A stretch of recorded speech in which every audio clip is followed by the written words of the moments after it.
Therefore, Nanda, O Nanda Maharaj, Atmajaha, your son, I am this, Te, of you, Narayana Samaha, is as good as Narayana. Narayana himself showing transcendental qualities. Gunahai, by qualities. Shriya, by opulence. Kircha, especially by his name and fame. Anubhavena, and by his influence. Gopa Yashva, just raise this child. Samahitaha, with great attention and precaution. So translation.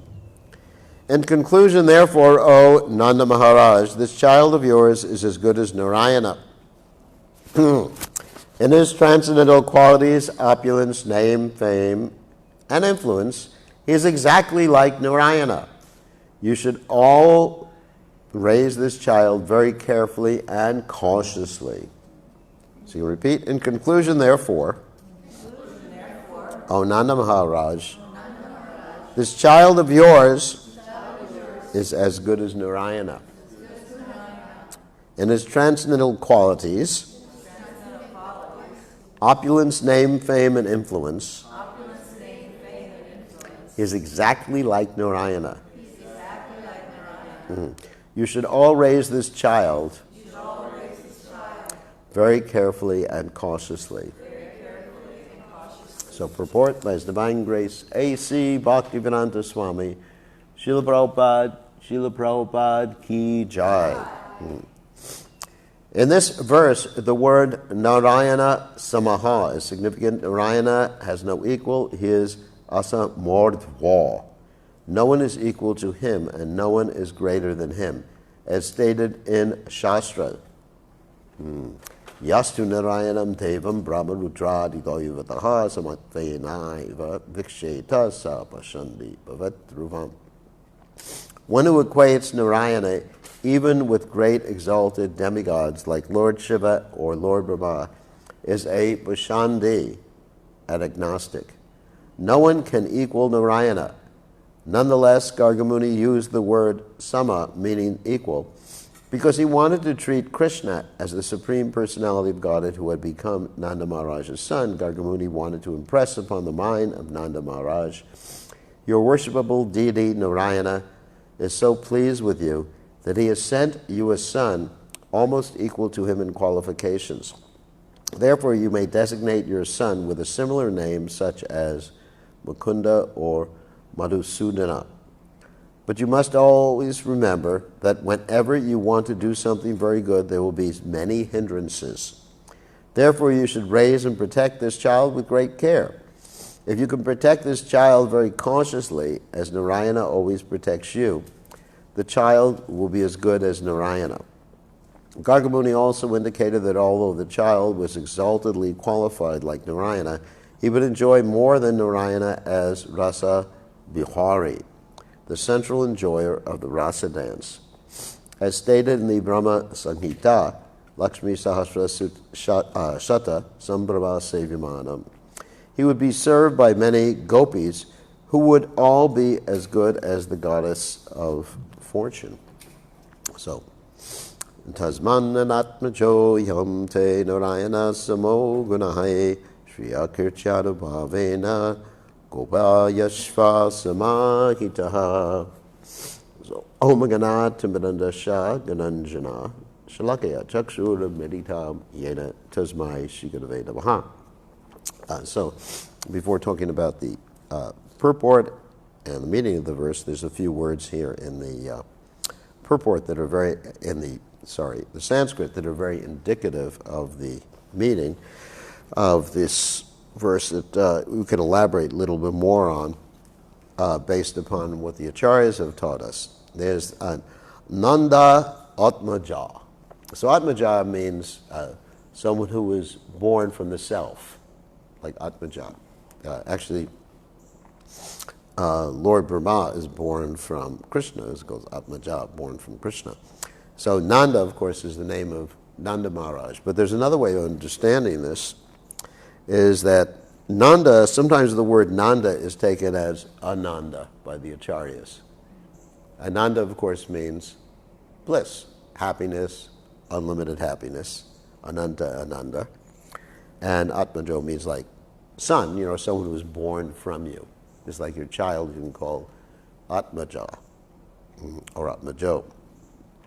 Just like Leela Shakti can call Ishvara Atmaja, born from me. Anyway, so when you take these two words together, Ananda Atmaja, Atmajo, meaning your child who gives you bliss. That's actually what the Acharyas describe here. And another interesting thing is they take this word samo or samaha, meaning that Narayana is similar to you rather than you are similar to Narayan. In other words, we know that Narayana has less qualities than Krishna does, and we're going to go over that in a few seconds. So instead of saying that you are similar to Narayan, Narayan is similar to you, you understand there's a difference, there's a slight difference in understanding that. In other words, we're glorifying Narayana by saying he's similar to you, instead of saying you're similar to Narayan. You follow that? So that's actually glorification of Narayana, that he's similar to Krishna. Anyway, the Acharyas describe this in many different ways. So let's talk about the qualities of Narayana. That's why we have the nectar of devotion out here. Of course, there's the 6 qualities of Bhagawan, which basically all the different incarnations, or let's say the avatars of Krishna, expansions of Krishna have. That's like, of course, fame is the first one. Fame, of course, means someone who is known everywhere. Even the atheists, they just meditate on God. Like you have this famous atheist called Richard Dawkins. Some of you may have heard of him before. He talks about God more than I do, isn't it? Because he's so envious. It's like Kamsa. Kamsa is completely, conscious of Krishna. And you had all these demons like Ravana, what to speak of Shishupal, who came up with 100 prayers, negative prayers to Krishna. It's interesting. I mean, I don't think I could come up with 100 ways to criticize Krishna very quickly. Could you? I wouldn't try. But his actual criticisms of Krishna were transformed by the goddess of learning into praise. He would say, like, no one knows what Varna you are. That's true. Krishna is transcendental. Narayana Paro Vyakta. So it's actually, I couldn't even come up with 100 prayers to Krishna, what to speak of 100 chastisements. So you have to be pretty Krishna conscious to do that. And of course, as a result of those 100 criticisms of Krishna, he sort of lost his head, literally and figuratively. So Krishna is extremely famous. Narayana is extremely famous. Everybody's heard of God, even the atheists. They decry the existence of God.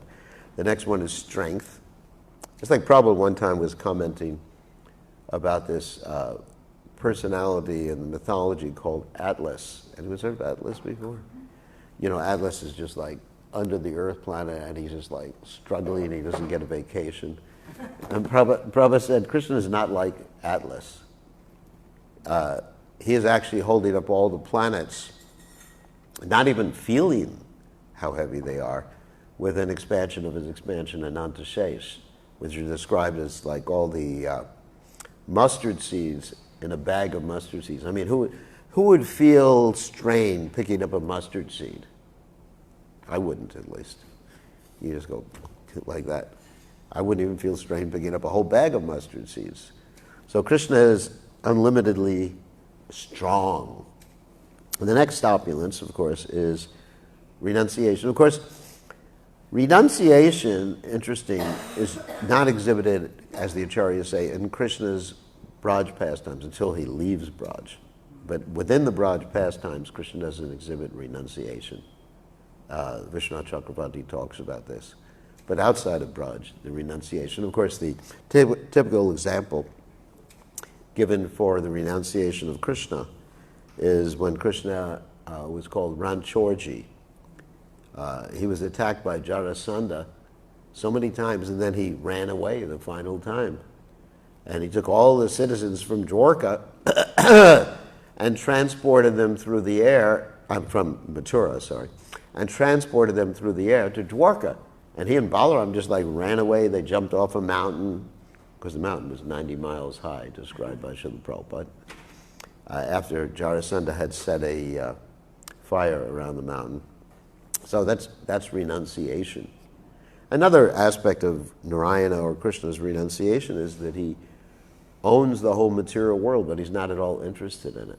You know, he's the owner, the controller of everything of the material world. Imagine if you had all the opulence in the material world, all the Lakshmis, you know, there's no Lakshmis in the material world, but all the opulence, all the cars, you know, all the Teslas in the material world, and all the Lamborghinis and the, what else?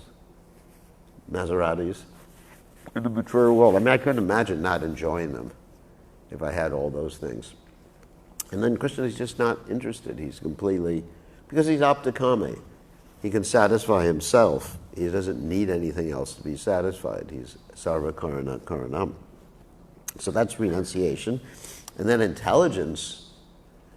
I mean, just like my recent studies over the last few months of microbiology, I've seen, you know, of course I already knew, but it actually, the point was brought more and more to home, that how complex, infinitely complex one cell is, or even what's happening.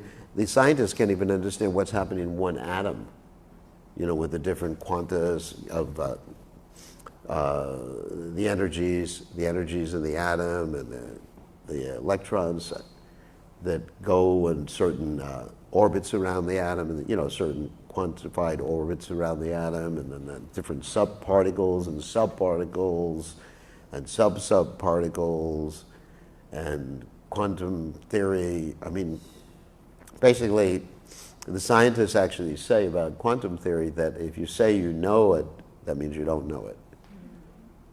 You know, that's anybody who's a scientist will say, I don't really understand what's going on. You know, so, and then Krishna understands what's going on. I mean, it's amazing.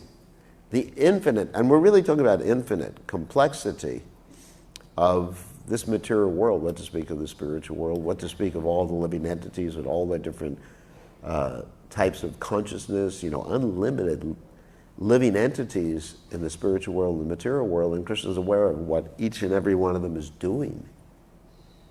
Ooh, it's just like unbelievable, Krishna's intelligence. And then the next one is his beauty, unexcelled beauty. Of course, we're going to talk about that in relationship to the qualities of Narayan versus the quality of Krishna, because Krishna has more unexcelled beauty. But Krishna attracts everyone. And it's, you may say, I'm not attracted to Krishna, but you're actually attracted to Krishna's opulences. Let's say, I'm not attracted to Krishna, but I like that handsome young man or that beautiful girl. But that's actually Krishna. That's just a fragmental portion of Krishna's opulences.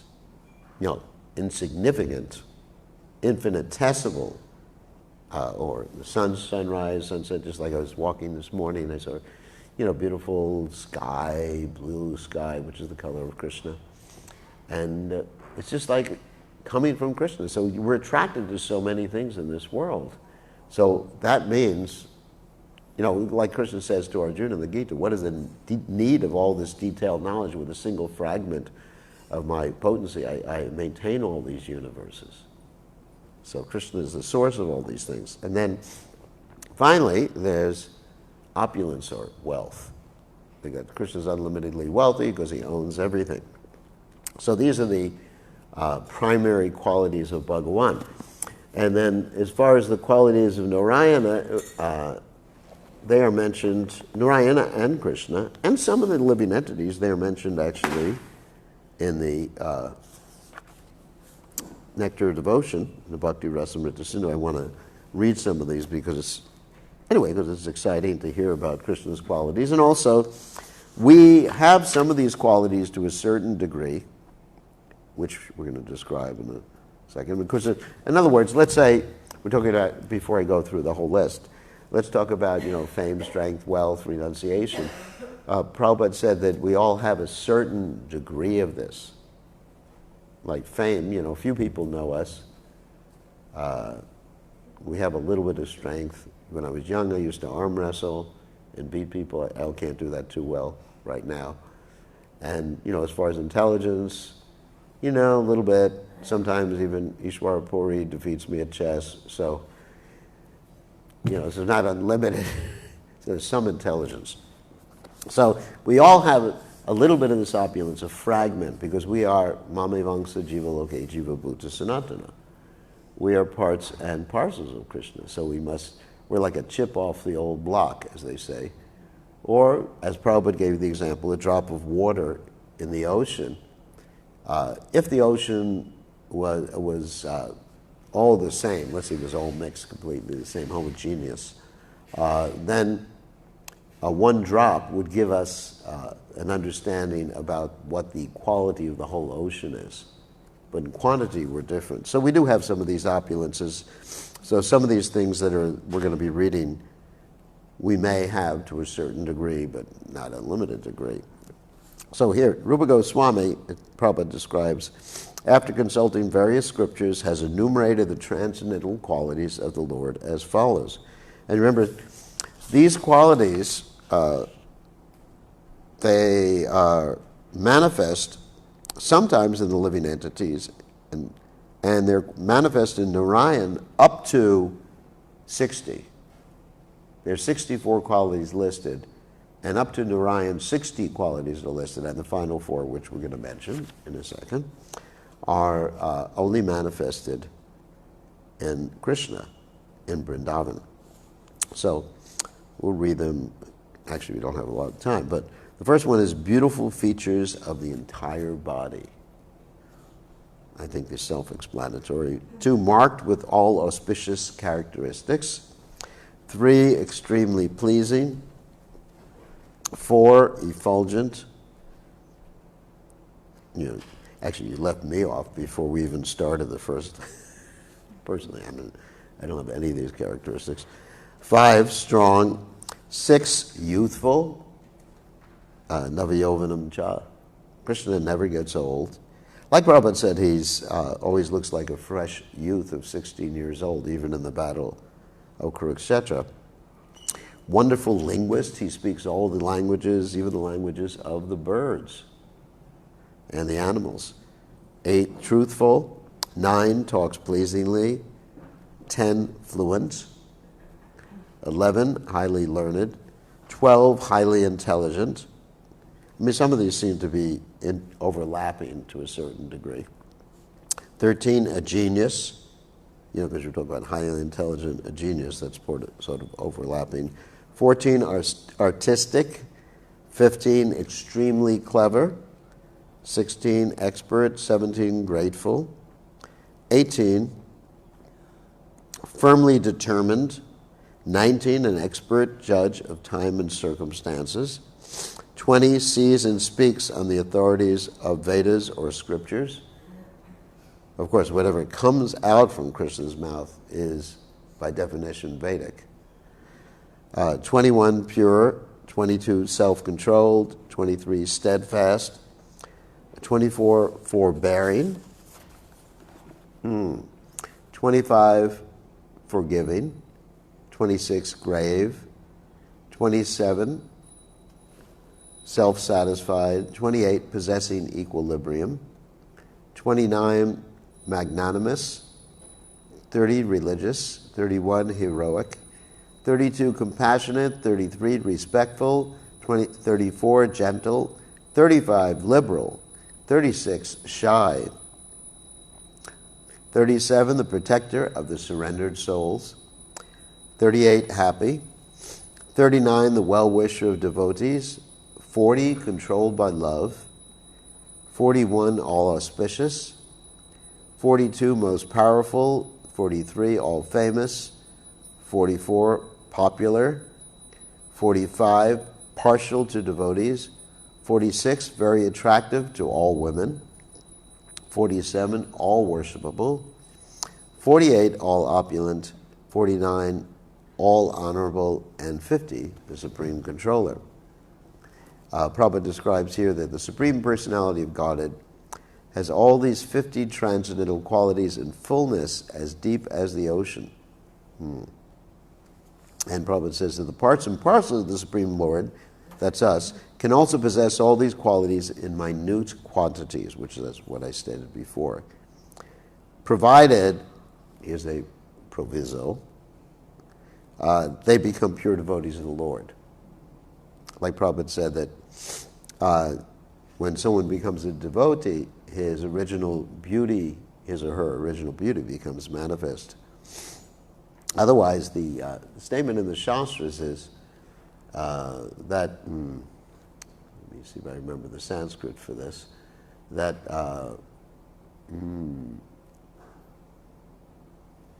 what is the Sanskrit? Anyway, I forget right now. The Sanskrit for it is that, here it is, Yasasti Bhakti Bhagavacha Kinchana Sarvara Gunas Tatra Samasate Sara Harava Bhaktasha Kuto Mahadguna Manorate Nasati Davato Bihi.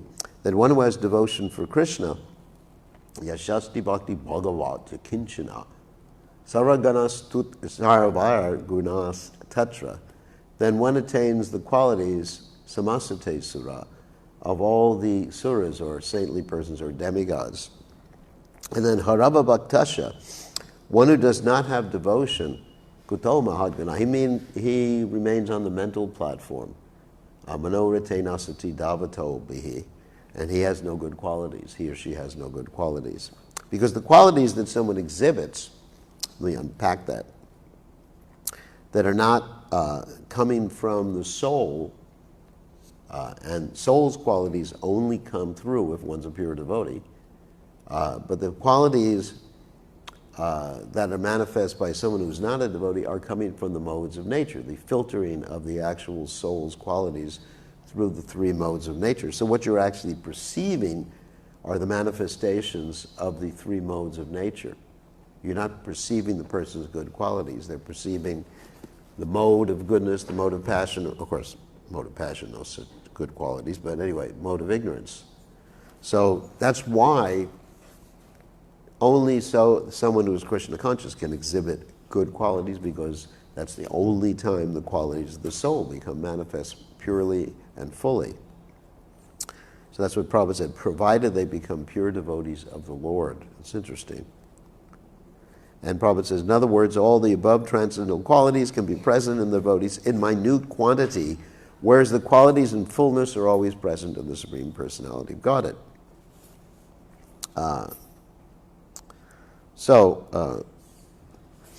It says, and then we'll continue skipping a paragraph. Besides the above mentioned 50 qualities, Lord Krishna possesses 5 more, which are sometimes partially manifested in the persons of Lord Brahma or Lord Shiva. These transcendental qualities are as follows. 51, changeless.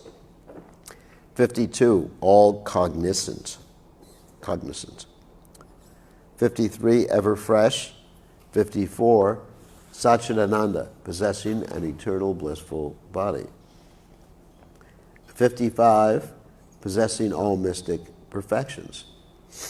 And then Prabhupada continues, Krishna also possesses 5 other qualities which are manifest in the body of Narayan, and they are listed as follows.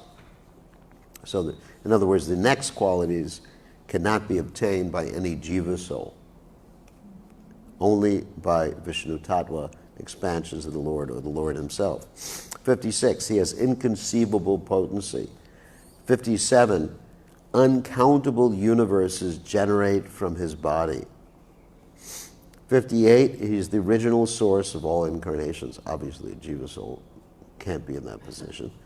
59, he is the giver of salvation to the enemies he kills. And 60, he is the attractor of liberated souls. All these transcendental qualities are manifest wonderfully in the personal feature of Lord Krishna. And then Prabhupada lists the additional 4 qualities. He says, besides these 6 transcendental qualities, Krishna has 4 more which are not manifest even in Narayana form, in the Narayana form of Godhead. What to speak of the demigods and living entities? They are as follows. 61, he is the performer of wonderful varieties of pastimes, especially his childhood pastimes.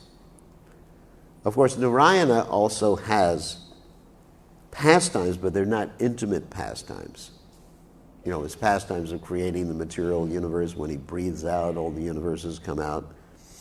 And also, there's pastimes of Lord Ram. You know, there's that pastimes of different expansions of the Supreme Personality of Godhead. But Krishna's pastimes are unlimitedly sweet. Madhurya. Madhurya means sweetness. And so, especially his childhood pastimes and his youth pastimes. And these types of pastimes are not exhibited or manifest by any other form of the Lord. 62, he is surrounded by devotees endowed with wonderful love of God. So that's also in relationship to the pastimes, that these devotees have this very intimate relationship with God. They can actually act as sometimes superior to God. In other words, they can wrestle with God. You don't find anybody wrestling with Narayan or teasing him. Actually, you have that story of Gopakumar when he goes to the Vaikuntha planets and he sees Narayan. He identifies Narayan as his worshipable deity, Gopal, and he rushes towards him, and the devotees say, you know, this is not the right mood to have in relationship with Narayan. And then 63, he can attract all living entities all over the universe by playing his flute. Narayana, he has his different symbols, like the conch and the club and the lotus, like this, but he doesn't have a musical instrument. And 64, he has wonderful excellence of beauty which cannot be rivaled anywhere in the creation. Of course, the example we always use in this regard is that one time Vishnu wanted to see Krishna because he wanted to see the beauty of Krishna, and what he did is he stole a Brahman's sons right after the Brahman's wife gave birth to the sons. And so what happened is the Brahman went to Krishna in Dwarka, and he said, what is this? You know, you're not being a proper, of course Krishna wasn't the king, it was Ugrasena, but you're not acting properly, you're not protecting the Brahmanas, because if one has a Vedic society in which it's like Ram Raj, the Brahmanas are protected and nobody dies prematurely and nobody gets the flu if one is actually Krishna conscious. A society. So anyway, so and you don't need flu shots either. So then the Brahmana accused basically Ugrasena and ultimately Krishna of not doing things properly, and then Arjuna, he gets very upset and he says, look, I'm Arjuna and I have my Gandiva bow, and if I can't protect this Brahmana's sons from being taken away, I will enter into the fire and kill myself. So he goes to the Brahmana's house, and lo and behold, the next son the Brahmana has is taken away, and Arjuna gets ready to kill himself, and Krishna says, that's not a good idea. Let's get in my chariot and go see where the son is. And they get in the chariot and go past the coverings of the material universe, and they go to see Narayan. And when they go to see Narayan, Narayan says, you know, I just made this trip to see you. So even his wonderful excellence of beauty is actually desired, or Narayan desires to see this wonderful excellence of beauty. So anyway, these are the qualities of the Supreme Personality of Godhead. Any questions or comments? Yes? Quality 50. Quality 50, okay. Supreme controller. 50 is the Supreme Controller. Let's go back How to... is it possible for a living entity to partially have that Well, if he actually becomes Lord Brahma,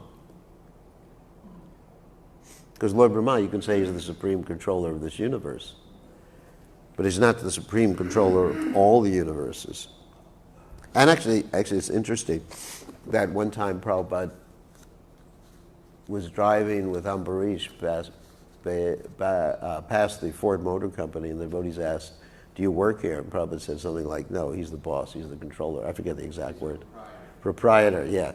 So in other words, implicitly, he's the controller, the proprietor and controller. So he was the supreme. Obviously, he wasn't the supreme controller of Ford Motor Company. He's just inherited some money. He was on the board. But that was what Prabhupada was indicating, as the proprietor. So one can be, to a certain limited degree, it says that, these qualities can be exhibited to a limited degree even in us. So we can be the supreme controller of our homes, or, I could say, well, of course, I wish it was, supreme controller of the temple. Doesn't work like that. Or the supreme controller. No, I can't even say I'm the supreme controller of my body. What am I the supreme controller of? So anyway, but Lord Brahma is definitely the supreme controller of the universe. So any other questions? Yes? Yeah, in this era that we're in, which is not really good, It's bad. You have G5, you have microwave ovens, baking us up every day, all the science and technology is destroying us. What kind of qualities can a person actually have in this day and age? Well, if we devote ourselves to Krishna, then the qualities of the soul come through that, in spite of being in Kali Yuga, these qualities can manifest. We can become compassionate. Not all the qualities of Krishna, but some of these qualities here, the qualities of the saintly persons. We can exhibit these qualities. In spite of all this difficult, kaler doshanat he rajana sha yeko mahadguna, kirtananeva Krishna sha mukta sangha param vajet. That if we take this chanting of Hare Krishna and become purified, then, like Prabhupada would sometimes say that, talk about how when the devotees, someone met the devotees, they asked, are you Americans? Because they were effulgent, they looked different. So when we take up Krishna consciousness, we can actually transform our external manifestation, activities, and even the way we look. I mean, you can see if someone is an advanced devotee, you can see, even if they're dressed in Western clothes, we wouldn't call them karmi clothes, you can see that they look different. They look like they're coming from a different planet, basically. And I've seen that when I travel sometimes, that, sometimes I wear Western clothes and then people look at me, are you weird? Because I look different. Not just because of the neck beads, not because of the tilak or the bald head. Plenty of people have bald heads nowadays. So, devotee becomes his natural, Prabhupada said his or her natural beauty becomes manifest. Even beyond the external body. Okay, on that happy note, look, it's the Srila Prabhupada. What? On the mountain. The mice.